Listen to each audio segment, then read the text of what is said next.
Ladies and gentlemen, many people often wonder why we moved to the Philippines. So this is why. How many years I spent digging, shoveling, moving, snow and ice removal from my property in New York. I moved to Florida. Then, because it was relatively warm there in Florida, but then in the winters, it started to go down into the 40s and the 50s. And I just don't like cold weather, and you can't swim during that part of the year. So, but I want to show you why I moved to the Philippines. And I'm going to utilize 3 men in Seattle, proving that living in a cold environment is nothing short of spinning your wheels. So let's go to the video that I have up on the screen here. Not that one. This one here. I'm going to show you a video of 3 men. 2 men are outside the car, and 1 man is inside the car. Okay. And where is my video? No, that's not it. No, that's not it either. Oh, we lost the video. But we'll have to find that in the history. Hold on a minute. Recently closed.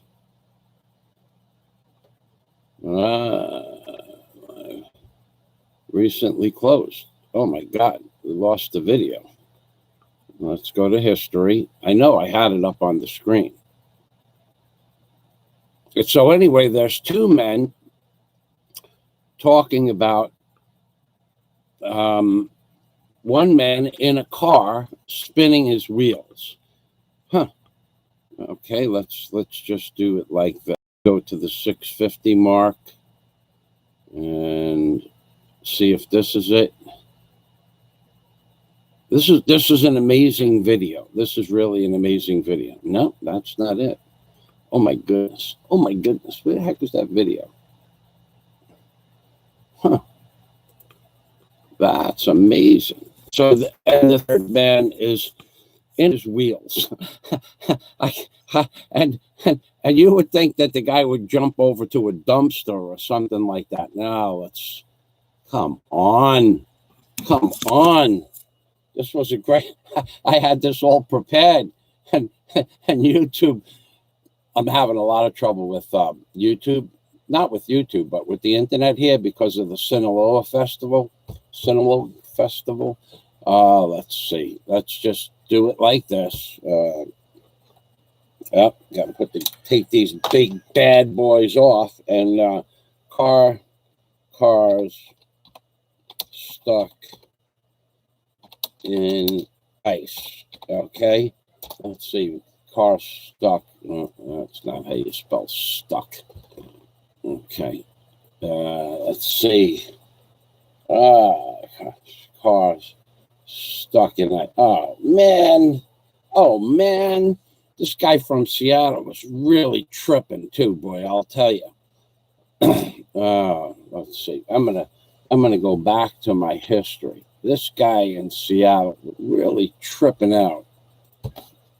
Was one way and then turning his front wheels, and then he was here we are. Seattle snow 2019, car sliding backwards in down an icy blizzard street. But this particular part of the video that I'm going to show you is the 54-second mark. You guys can go check this out yourself. I'll give you the name of the video. This yeah. Okay, here we are. We're right there. We're right there. This guy, he doesn't get it. He doesn't get it. He's spinning his wheels. Okay, so Seattle snow 2019, car sliding backwards. Okay, so this black car is 1 man from Seattle, Washington. And then there's 2 men, but I have the sound turned off. There's 2 men talking about the foolishness of the man in the car who keeps spinning his wheels. and he doesn't get it, that the car's not going to move. And what he really needs to do is go find some cardboard out of a dumpster and throw it underneath his wheel. So let's, you can't hear the background conversation, but the two guys that are taking the video are talking about this guy in the car saying he doesn't get it. Maybe if he keeps doing the same thing, he'll think that something different is going to happen. And this is at the 51-second mark. So I'll let you watch this.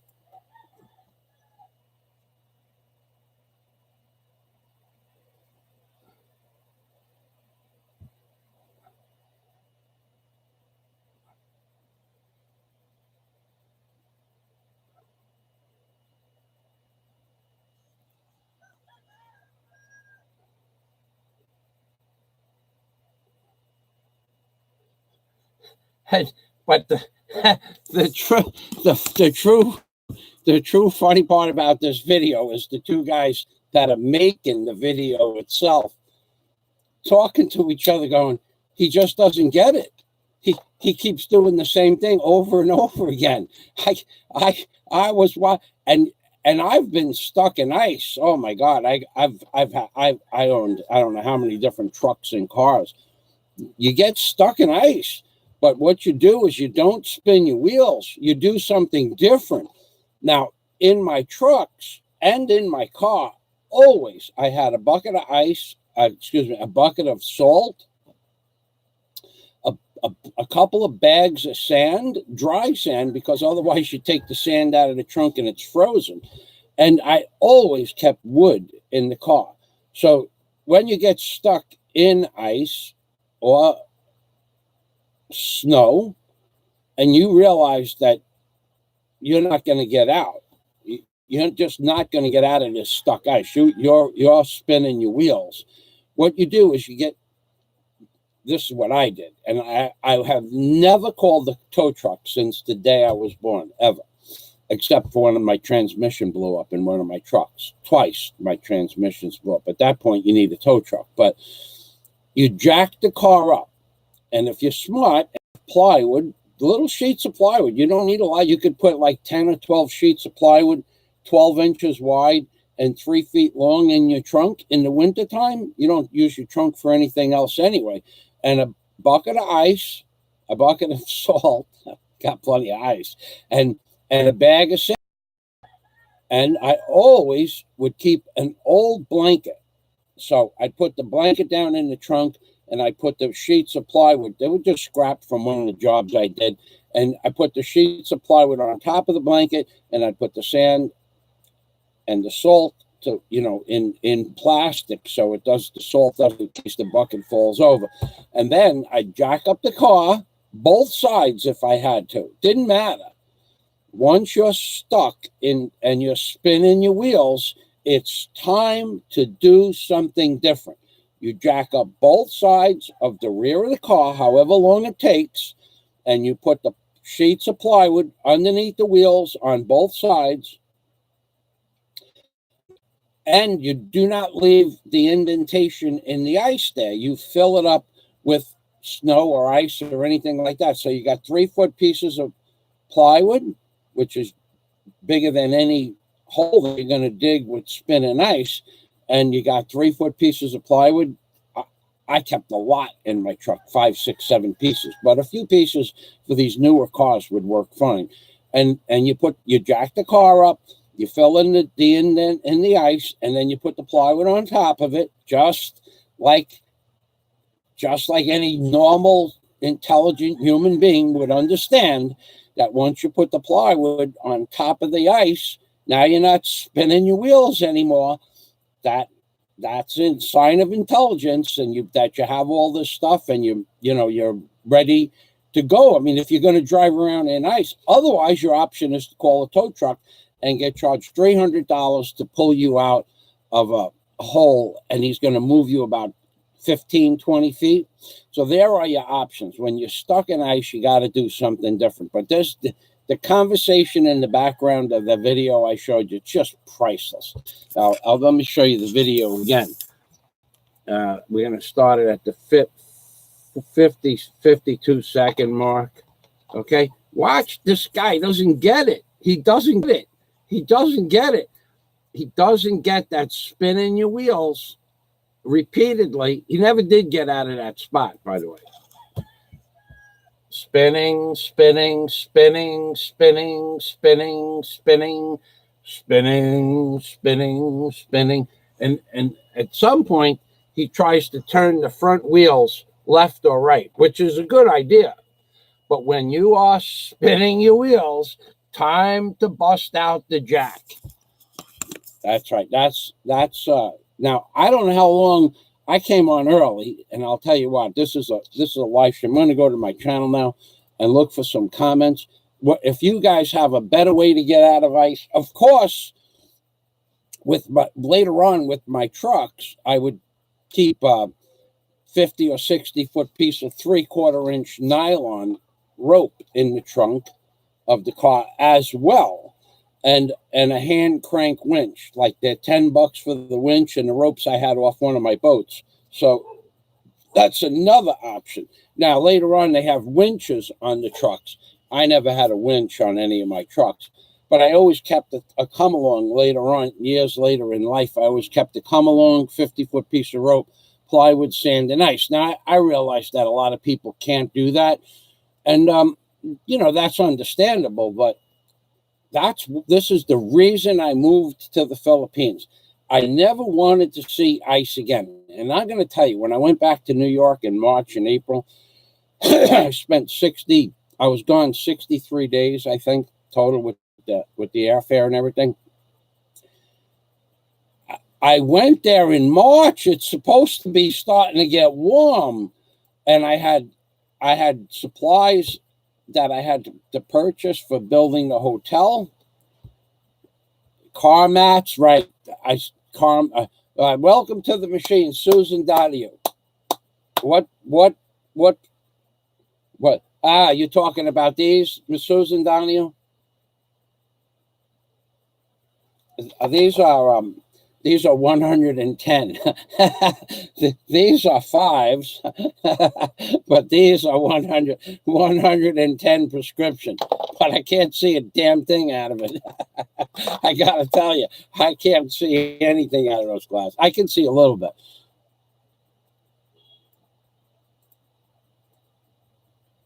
All right, Susan Donnie, welcome to the machine. I call it the machine.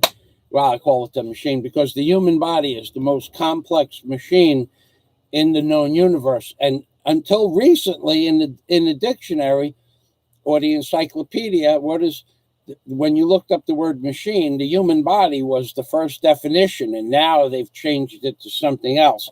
They don't want you to know that the human body is the most complex organism or machine in the known universe at this point in time. So wood does the trick. The 007, the Matrix 007. Yeah, wood does the trick. Wood is good. Wood is good. You know that. And so does she. So that dude needs to put his car mats under his wheels. Yeah, Thomas Grube, that's a last resort. That's a last resort because, like I said, sand, salt, plywood, and I always kept an old bed linen, you know, like the whole entire linen of the bed, like a comforter or something like that. And I would actually, if one didn't work, but the wood always worked, but sometimes you'd have, once you get out of the hole or move forward, because you need to keep moving the wood forward until the ice is gone, you know, till you're past the thin ice. And but the car mats, do you know, have you looked at the price of car mats? A car mat, a set of, then they only sell sets. A set of car mats could cost you $75. So you really just want to use some scrap plywood and some sand, and of course you had to have a shovel, you know, and shovels are I own right now, I own probably, no exaggeration, 25 plus shovels. different varieties, different sizes, different configurations. I have